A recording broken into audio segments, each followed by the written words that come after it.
Ruslan. I saw your video on Jordan Peterson, and I know you're a fan of some of his content. I want to get into like shacking up and your whole reaction to that.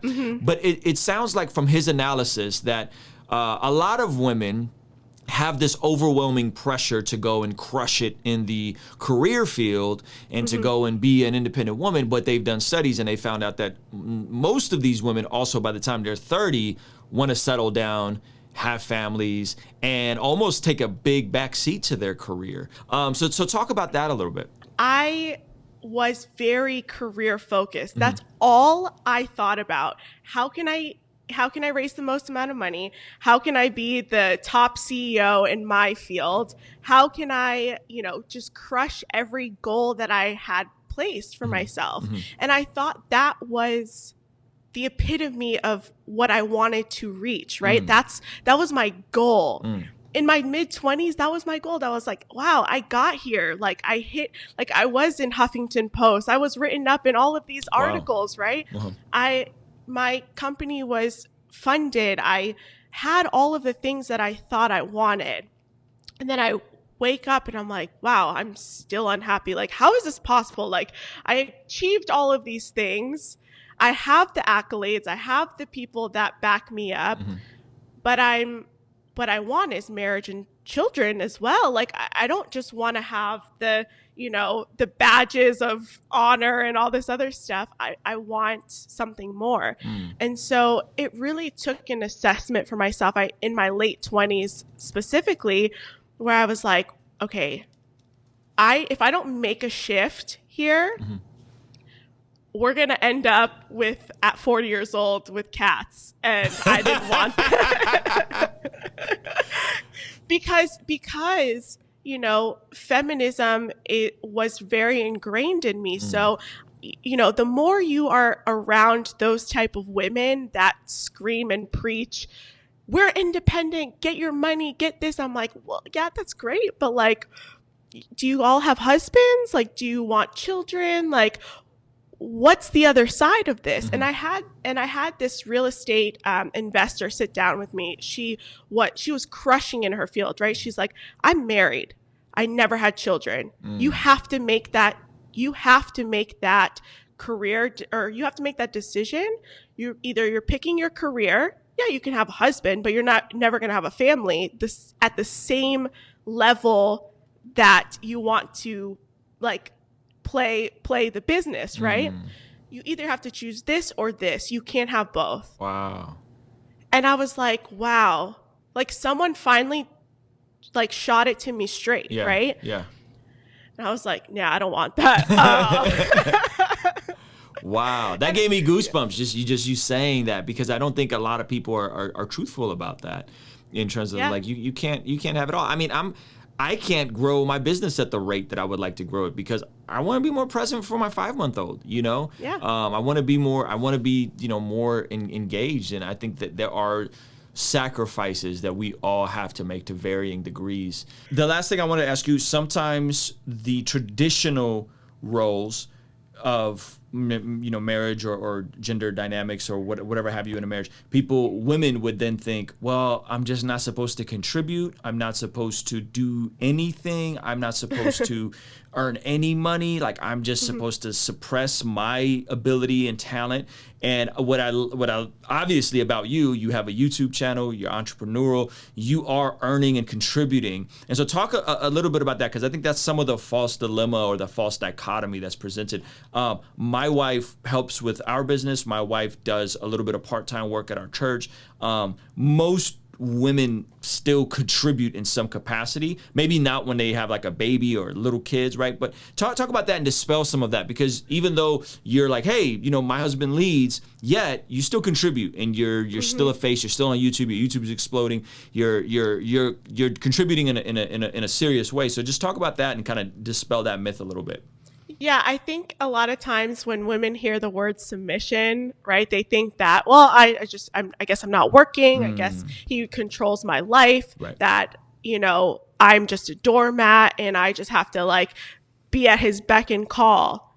No, like that's not what submission submission is, and we see this in Ephesians 5, right? It tells us what the wife's role is supposed to be and the husband's role is supposed to be.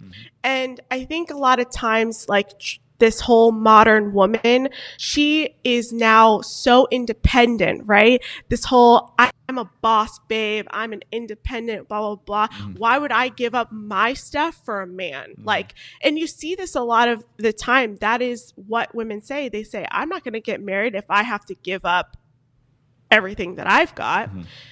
I am more successful now than I was by myself. Come on. Like, and that, it boggles my mind because I think about it, I reflect on it a lot. Yeah. I'm like, wow, I have everything that I want. I have my husband. I'm expecting a child, and my YouTube is blowing up after I just lost my dad. 6 months hiatus. I finally start consistently posting. And it's like, wow, God really showed up for me. And like, this is what people don't understand. You think that you're giving up something, right? That women are giving up this idea of what success looks like, right? But it just changes over time. And there's this thing when you are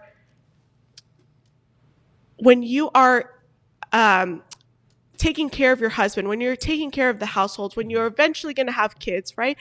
That our biological state changes. Like, we chemically change. Our bodies chemically change. My hormones are telling me I have to nest. I have to start nesting, right? That's not my brain. That's my biology. That's those are the chemicals. Those are the chemicals that are shooting out. Those are my hormones. So how can I neglect my hormones, right? So here's the thing. Women don't have to give up their entire lives, right? It's a shift that you're making. I tell guys, don't date a girl that's a deadbeat. Like, don't date a girl that's a deadbeat. You don't want that type of woman either, right? You don't want a woman that's like, well, I'm just going to be here when you get home, I guess. Like, you know, you want her to aspire to something too. But I find it really interesting because when I was in the entrepreneurial space, when I was building my businesses, a lot of moms were a majority of these entrepreneurs that I knew. Yeah.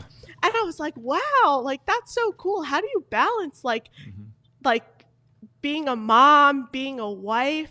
It's like, you know, it requires sacrifices. Yes, I didn't have to. I started my business after my children were a little bit older. I work with my husband, right? There's so many there's so many companies where it's like wife and husband working together.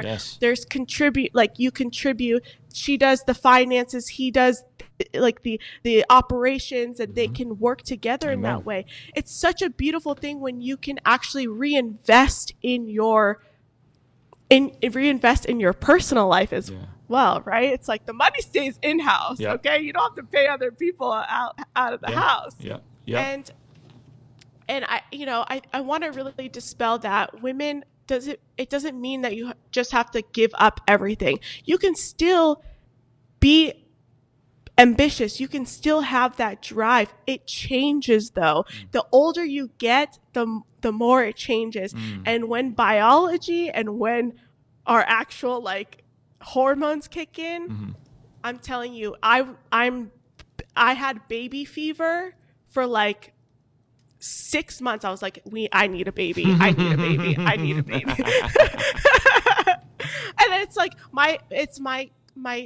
my body was like, if I don't have a baby right now, I'm going to lose my mind. But that's real life, right?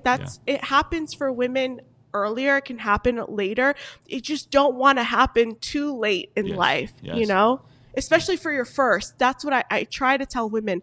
Listen, you have a biological clock, whether you like it or not, girlfriend. I love that. And again, I think it goes back to that just idea of seasons, and that there's different seasons and different times that kind of make more sense for us. Like, one of our values, and it was hard articulating this, is like we did not want to pay someone to raise our children. No disrespect if your kid goes to daycare, no judgment. That just wasn't for us. We were like, yo, we're not doing that. And we also knew that I wasn't gonna stay home. I didn't have the capacity, I didn't have the skill set, the empathy, the patience to be home with a 10-week-old baby, you know, whenever her, maternity leave was over. And so that was like a huge value of ours. And so we knew, hey, we needed to build our life in a way where my wife had that cushion and I can go out and earn. Well, that's something, you know, right now my YouTube is ramping up. I'm like 4.5 months pregnant, right? I never thought that would, like, if I had to make my own plan for my life, I would not plan to have my YouTube channel blow up while I'm equally blowing up. I'm inflating as my YouTube channel is also inflating. But you know, I have to be realistic, right? When my baby comes, it's going to be baby.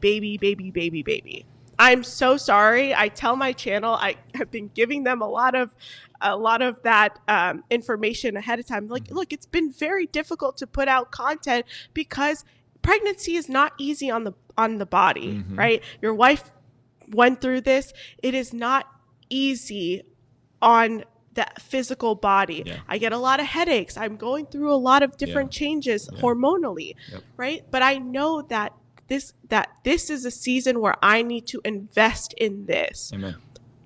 When the time comes and this baby comes, I'm taking maternity leave. Come on. And I'm going to enjoy my maternity leave. And we plan on homeschooling our children as well, because the way that the school systems are working right now, I am trying to put my kid into the school system. So I know that I'm building this in this season for a reason, right? I'm not going to be able to create 2 videos a week plus a live stream for, you know, going into my 9 months of pregnancy. It's just not going to happen, right? But I have to do these things now. My husband is also doing what he needs to do now in order to set us up, right? So we have to be intentional with these things. But at the end of the day, it is these seasons, it is these ebbs and flows that we go through, but we have to be aware that, like, things will change, things will shift.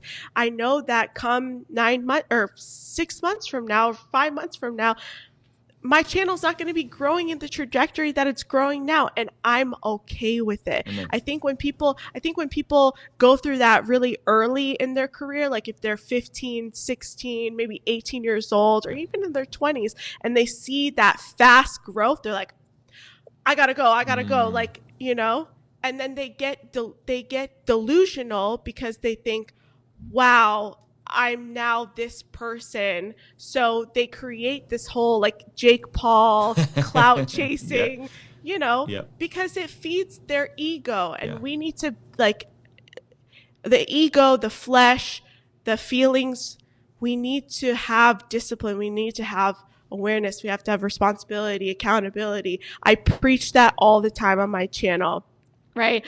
I have people that keep me in check. My pastor kept me in check. He's like, we got to talk. Okay. Kingstream Entertainment. Ruslan. When the culture says do what you love, we respond with love what you do. You may have responsibilities that you aren't passionate about, but loving what you do means being faithful to what's in front of you, committing to excellence as if that were your greatest dream. Colossians 3:23 says, work diligently at whatever you do, as though you were working for the Lord rather than for people. Love what you do. Love what you do. Kingstream. Yo, thank you so much for making it to the end of this video. If you found it valuable, considering giving it a like and subscribing. This month, I'm releasing the Love What You Do collection. And to celebrate, I'm doing a 3-day virtual event to help us go from learning to love what we do to ultimately doing what we love. By the way, it's free, so hit the link in the description to grab your seat today.